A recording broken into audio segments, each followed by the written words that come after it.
Welcome to the NBA Coast to Coast podcast brought to you by thelines.com. Coming to you from the West Coast, Josh Lander, joined by Nate Weitzer. He's on the East Coast, and we are looking at NBA best bets here in the playoffs on Sunday, as we've got two more games on Mother's Day there. The Nuggets and the T-Wolves roll along, and those Pacers and Knicks all in game 4 here. We've got best bets in this one, and also player props up in a separate episode, so make sure you are subscribed to that page and continue to follow along throughout the rest of this postseason with us. Also head to thelines.com. Use everything that we have up on the site right now to help you with all these plays that you are making moving forward. Nate, let's go ahead and get into your first best bet as we jump into that Knicks and Pacers game. Yeah, and I'll say pretty good Saturday night, Saturday day and night for the most part for the show. Like doing really well on these games as the Celtics cover that first half spread. But yeah, I mean, I was kicking myself for just not taking the points because in this Knicks game 3, because I said, look, I'm taking +5 or more, whichever team is involved with the Knicks here going forward, because they just cannot not play a close game. And so now the Knicks are the ones getting the points. +6 is my pick here. I think you can put a little sprinkle on Pacers halftime, Knicks full time, which is +650, and really almost and kind of should have happened there in game 3.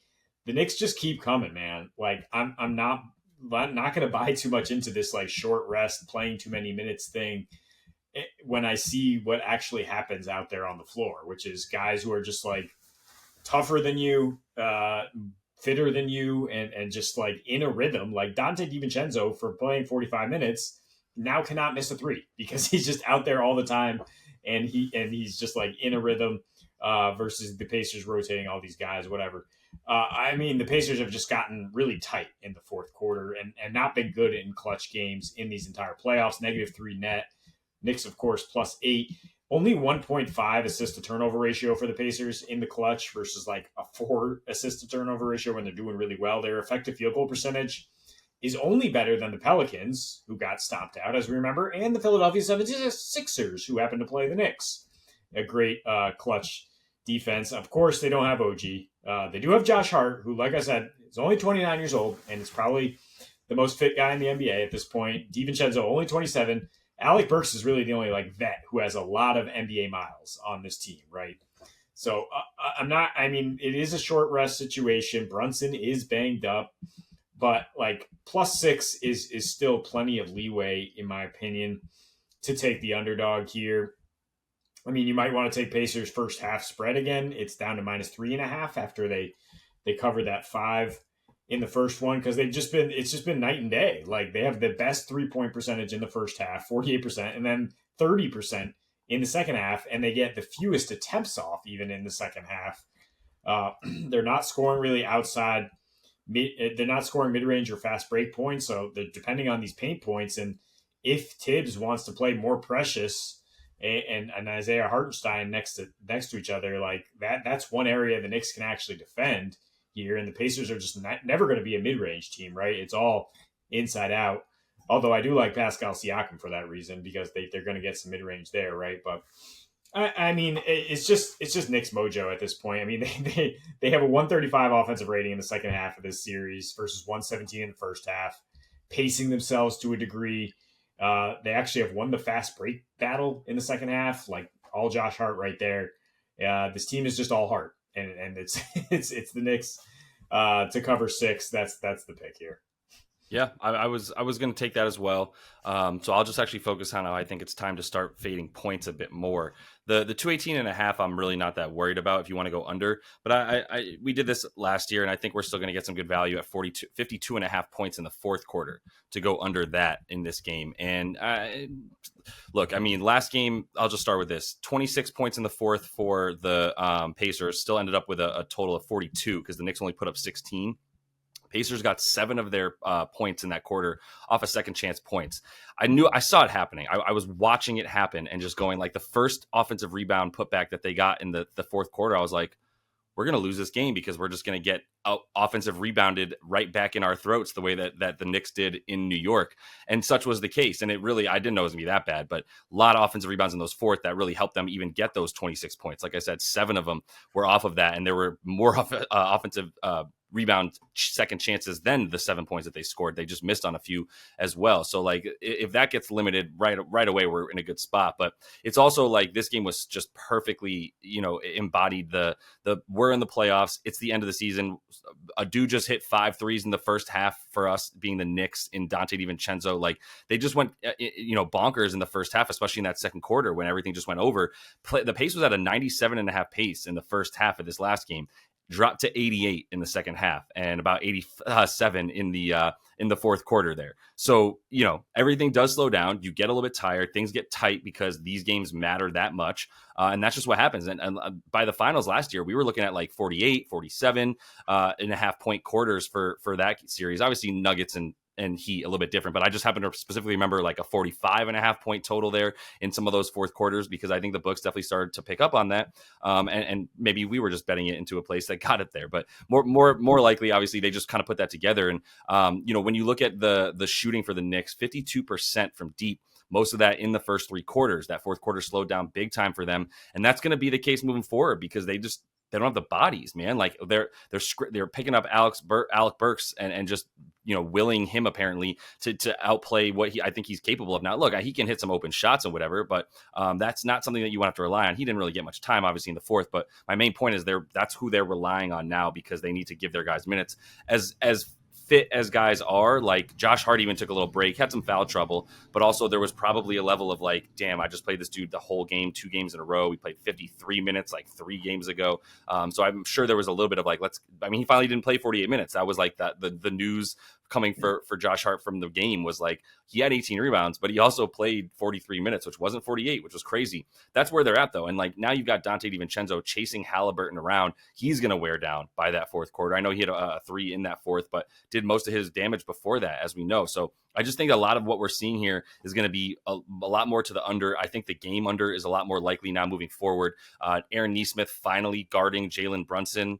Not sure what took Rick Carlisle that amount of time. I'm happy it did, so they could get 2 wins from it. But it was like, what are we doing here? Like, how much more do you need to see Nembhard get absolutely barbecued before you go, maybe I should put my 6'9" versatile, like defensive minded power forward on him, who else, small forward, really. Like, it was just crazy. And then obviously he did what he did. He got a lot of foul calls, probably could have had a few more. Maybe I'm biased, but either way, like he played that really, really tough D. And that's all you got to worry about is when Brunson gets into the lane, it's a problem. He was 6 for 16 when Nesmith was guarding him. He guarded him for over 10.5 minutes of that Knicks offensive, the time that the Knicks were on offense. And that was 80% of the time that they were both on the floor together. So I think we're just going to see that moving forward. That's going to be a big problem for the Knicks, because they cannot rely on 52% 3-point shooting to carry them through this series. It ain't going to happen. Dante DiVincenzo had a hand in his jersey, in his grill, for like 3 of those threes, and just kind of went unconscious for a minute. So that's not sustainable. It makes me worried. It's the only reason that I was like, I was still going to take the Knicks if you didn't, with the spread there, because of the close nature of these games. And I think Brunson should play a little bit better in this one, but they're going to have to figure something out, because Nesmith is playing that lockdown D. And if Brunson can't hit, 48% of his shots, then they're going to be in trouble. But either way, like by the time you get to the fourth, that thing's going to slow right back down to below 90 in the pace. And we should get to the under 52.5 points that is listed right now. Yeah, we talked about it last night, that was just such a beautiful live betting opportunity when that third quarter was going crazy, when DiVincenzo was just raining threes, and you're like, holy shit, this live under would be like 242, 20 points higher than the game total started at, and it went under the original game total somehow because of the way these things slowed down. Like, off the top of my head, like I haven't looked up this number, but I feel like we're about 58 points per game in third quarters in these playoffs, and about 48 or lower in the fourth quarter. And books are still just hanging like a 52 and a 53 right next to each other for those 2 quarters, and they've just been pretty easy money. You still want to pick your spots here because it depends on the situation, but I think you outlined why this one, the Knicks slowing down out of necessity, is very much a reason that fourth quarter under is going to hit. Although I think this Wolves Nuggets game might go over 204, which is pretty low total. It is worth taking here.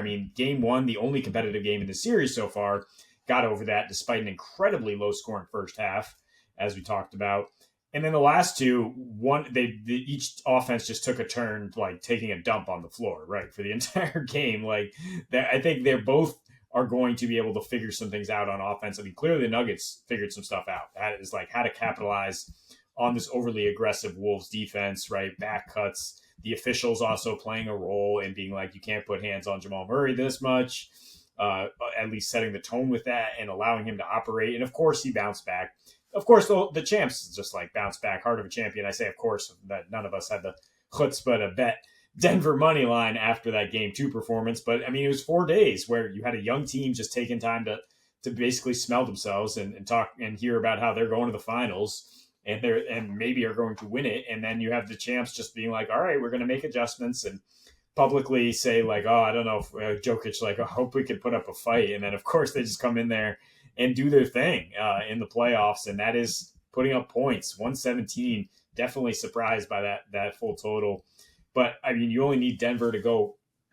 I mean, their total is only 101 for this next game. You can look at that directly, because as good as Minnesota's defense is, like, yeah, the Joker is going to figure some stuff out, and there are pieces around him that fit. The Wolves, I mean, their offensive rating in the second half at home this season, 117 post All-Star break, only 111 on the road, 125 offensive rating in the second half of these playoffs. So like they weren't really in this game, this past one in the third quarter. And it's just what the like, so I'm saying like when they're in a competitive game, I mean, their previous 4 playoff games, 126 offensive rating in the second half. So as long as they're coming out stronger and in this game, like I think they will continue to score. And I mean, that brings me to just Ann Edwards, who very confidently said like, I'll be ready. I'm coming out. His 7.5 point prop for the first quarter is ripe. We know Denver can't really guard him. They threw some extra help at him. But he can even score through that if he's truly determined, or just open things up for this Wolves offense. So I like his prop. I like the Wolves offense to be at least decent here, and for Denver to flirt with 100 points once again. Yeah, makes sense. I mean, look, my thing with that game is Jamal Murray's the X factor. Jamal Murray finally looked healthy. Yeah, he hit some shots, but he got into the lane. And also, let's just call a spade, man. Like, there were no foul calls in game 2. There were a lot of them in game 3, like a lot of them. And I asked that question. I put my tinfoil hat on, and I said, did Adam Silver make a call to the league office? And maybe it wasn't Adam, but somebody had to talk with somebody, because the highlights were just stark. Now, that one play for Jaden McDaniels that everybody saw on repeat from game 2 wasn't the one I'm even referring to as the number one example. But in this game, you had twice as many whistles in the first quarter. So they set the tone. If you allow Jamal Murray to get a little bit of space, and look, he looks healthier. He got into the lane. He wasn't as worried about it. There were some hand check calls. That's going to affect things a ton, man. So let's just get some consistency. I would guess that we're going to see a lot more of what we saw in game 3 from the whistle than we will in games 1 than we did see in games 1 and 2. And we're going to see that, like, let's just call it a little bit more fairly called in a way that, okay, if Jamal Murray's hitting, that opens up everybody, man. Everybody. If you have to have more than just Jaden McDaniels focused on Jamal Murray, and you need one more set of eyeballs focused on Jamal Murray, you now have the ability to find open shooters. Michael Porter Jr. was a huge beneficiary of that in that last game. Yes, he was 4 for 5, but I would argue he could have been 4 for 9 and taken more. He just didn't need to, right? That game was at 30 points margin in like the third quarter. So that thing was over at half, as we know. Whatever you want to do with that moving forward, fine. I was going to just go ahead and take Denver again, because if that's all working, then I like them. And I still do like that. But I also wanted to get in my little head-to-head bet, because I still think it's good at -1.5. And I took it last game when it was incorrectly priced, and I think we both agreed it was basically we just needed Tyrese Haliburton to get one more 3 last game. Well, now it's 1.5, so you needed him to get 2 more 3s than Jalen Brunson. But he took 10 more of them. What do you want? He took 10 more of them. He took 16 threes, and maybe he takes 12 in this game. That would still be double the amount of the threes that Jalen Brunson is going to take in this game. And he didn't get any good looks. He was 1 for 4. He was 1 for, 1 for 6, 1 for 4 when Nesmith was guarding him, which is once again going to be the case. And it was another little quick trigger, like Steph Curry-esque in terms of the level of like quick follow through that he got from that 1-3 that he made.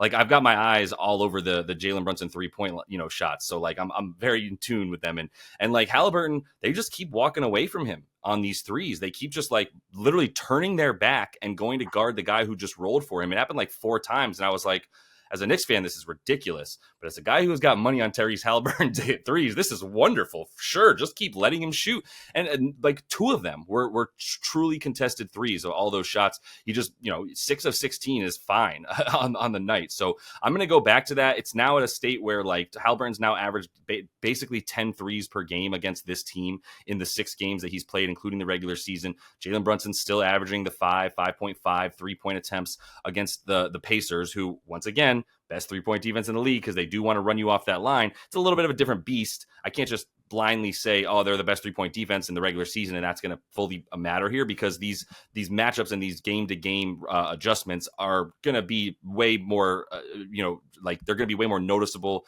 and impactful than the game-to-game where you have a different in the regular season where it's like, now we're playing the Knicks, now we're playing the Cavs, so that's a little different. Now it's like they've got their game plan for each game, and really like it's going to continue to be like a mix of force the ball out of Jalen Brunson's hands or at least run him off of the 3-point line. So none of his looks from deep or easy. If he's going to take, if Tyrese, like I said, dumb that down to he took 11 the game before, he took 16 in this game. Say he takes 11 again. I'm still great with that, right? That's still going to be about twice as many as Jalen Brunson's going to take, with the opportunity to make 2 more than him. So at minus 105, it's still a good number for me to take that on DraftKings under the head-to-head stuff for 3-pointers. Mm-hmm. And I must ask you once again, if you don't have DraftKings, which are you taking? Taking over 3.5 Halliburton or under 2.5 Brunson? Yes. Under yes, both. Yes, yep, 100%. And I would lead with Hallie, but I, as my preferred play there, because I do think he's putting up another 11 to 13 threes for sure. But yeah, and Jalen Brunson, it's a little bit scarier for the under for him, but I still think that's as good a good bet as well. So where do you stand with those? Nah, yeah, I think the Brunson under is a little more secure because I think the Knicks have to stop walking away from Halliburton, like you're saying. Like I thought that was going to happen in Game 3, and they were just like, "No, we'll live. And it's like, no, you will not live. No, you won't. This guy, you're just assuming he's just not going to be aggressive all playoffs or whatnot. But I mean, with Brunson, the logic is so sound that they're just going to be in his jersey, picking him up 90 feet, trying to wear him down, put a bigger defender on him, and Brunson's going to respond to that by getting to his spots and pivoting and doing what he does inside the 3-point arc, and he's just not going to attempt that many threes. So, I mean, I think you could parlay both of them, even parlay alts if you don't have this head-to-head option, though, and still get to some interesting odds, right? If you're like Halliburton to hit 3, Brunson to hit under 3, then maybe that happens, yeah. I think it's fair. Yeah, 100%. But that is all the time we have for you in Best Bets. Also have the player props up as we're doing every day now moving forward throughout these playoffs. So subscribe to that page and continue to follow along. And until we see you next, happy betting.